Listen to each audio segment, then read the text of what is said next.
direkam oleh tetangganya. Jadi bukan hanya hak terdakwa dilanggar, bahkan yang menyembunyikan bukti pun bisa kena obstruction of justice 221 KUH pidana. Betul. Enggak, kami nggak mau, JPU itu teman kami, kami nggak mau sampai ke sana. Ya. Tetapi kalau tadi dikatakan apakah pelanggaran administratif atau implikasi secara administratif ketika kemudian informasi tidak disampaikan, itu kan bukan apa yang diatur di dalam pasal 221, ya. Gitu ya. Betul, itu pelanggaran HAM, tetapi itu menjadi moral right yang belum kemudian kita akomodasi sebagai legal right. Kalau dalam praktek BAP waktu memeriksa saksi, kalau bukti-bukti yang dikasih itu sepenggal-penggal, dipotong-potong, tidak utuh, ya, misalnya bukti chat itu kan bisa kita tahu artinya setelah dihubungkan pembicaraan hari ke-1 sampai ke-7, dan itu dilakukan forensik. Pertanyaan saya, kalau pada waktu BAP penyidik itu tidak ngasih bukti chat itu secara utuh, hanya sepenggal-penggal sesuai dengan kehendak penyidik, apakah keterangan saksi berdasarkan bukti sepenggal-sepenggal yang tidak orisinal lagi merupakan bukti kesaksian yang tidak sah? Ya, sebetulnya ada instrumen lain ya, yang disediakan KUHP, karena dikatakan di sana apa yang kemudian dinyatakan di dalam persidangan itulah yang menjadi bukti.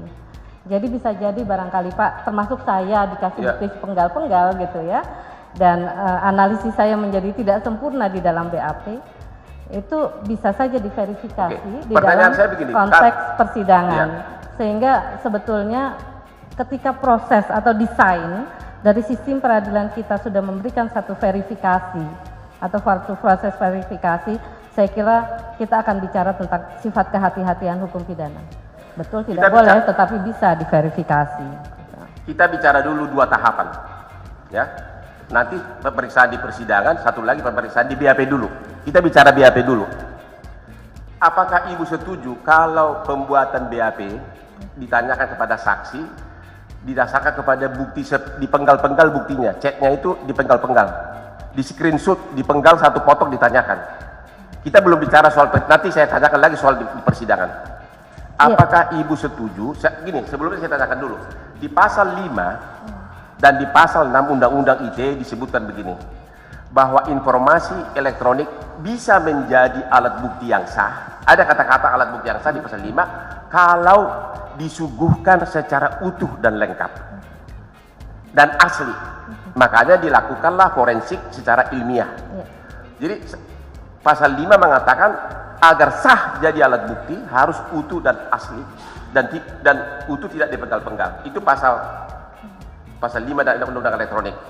Nah, kalau yang ini ada dua handphone, ya, oleh penyidik hanya yang menguntungkan di capture, ya, di screenshot, itu yang ditanyakan kepada saksi di BAP, bicara di BAP dulu, sehingga saksi tidak tahu konteks keseluruhan.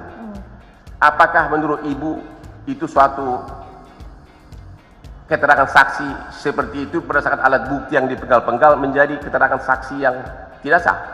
Ya, kalau tadi saya sempat menyatakan, jadi saya harus konsisten dengan jawaban saya yang pertama, yaitu bahwa konteks alat bukti itu perkembangan dari rumusan alat bukti ini kan ada di berbagai undang-undang yang secara sendiri-sendiri. Tadi ditanyakan kepada saya bagaimana norma di dalam pasal 86 Undang-Undang Narkotika. Maka itu menjadi norma yang berlaku memang di dalam penanganan tindak pidana narkotika, gitu ya. Dia menjadi lex spesialis sistematis dari ketentuan Undang-Undang ITE karena khusus diatur di sana. Jadi norma yang menjadi ukuran atau parameter ketika penanganan tindak pidana narkotika adalah pada norma yang ada di dalam pasal 86, gitu Pak. Pasal 86 hanya menyebutkan elektronik, tidak menyebutkan elektronik yang bagaimana, setuju? Iya. Oke, maka kemudian karena desakan kebutuhan masyarakat, kebutuhan penegakan hukum, dibuatlah undang-undang elektronik.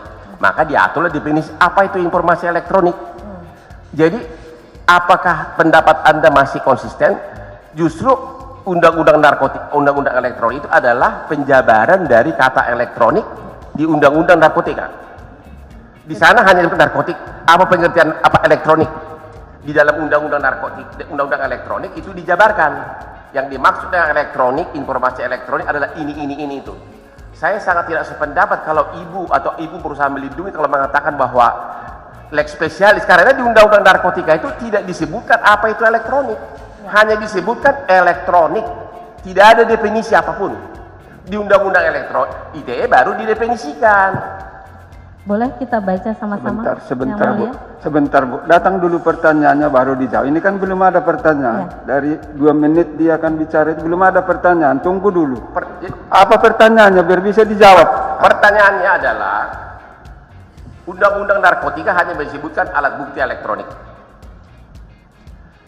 Kemudian undang-undang ITE mendefinisikan apa itu alat bukti elektronik. Maka saya tanyakan, bukankah justru undang-undang elektronik itulah penjabaran dari undang-undang elektronik? Undang-undang